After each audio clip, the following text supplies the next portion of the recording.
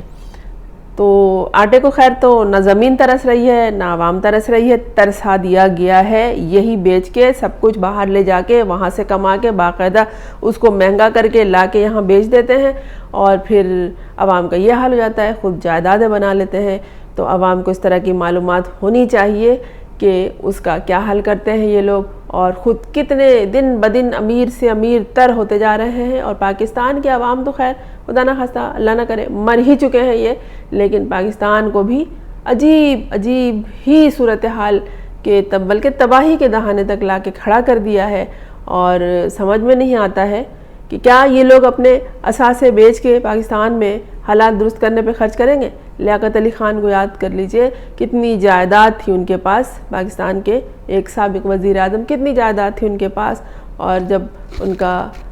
قتل ہوا تو ان کی جیب سے صرف 1 روپیہ نکلا تھا، وہ ساری جائیداد انہوں نے وقف کر دی تھی۔ پاکستان کو اس طرح کے لوگ چاہیے، اور اس طرح کے لوگوں میں کون ہے، اب غور کیجئے، کون ہے وہ سربراہ، کون ہے وہ آپ کا رہنما جو عوام کی رہنمائی کر سکے اور جو عوام کے درمیان میں رہنے کے قابل ہو، اپنے اثاثے چھپاتا نہ ہو۔ کوئی کہیں کسی فہرست میں عمران خان کا نام نہیں آیا ہے۔ جو عوام کا حال ہے وہی قیدی نمبر 804 کا حال ہے۔ اب دیکھ لیجئے کہ کیا کرنا ہے، کیا سوچنا ہے۔ میں ہوں فرزانہ روحی اسلم، آپ اس چینل کو سبسکرائب کریں یا نہ کریں، لیکن اس طرح کی معلومات ضرور حاصل کریں، اس طرح کی گفتگو ضرور سنا کریں، تاکہ آپ کے شعور میں اضافہ ہو اور آپ کو اپنی زندگی بہتر سے بہتر بنانے میں اور فیصلے کرنے میں آسانی ہو۔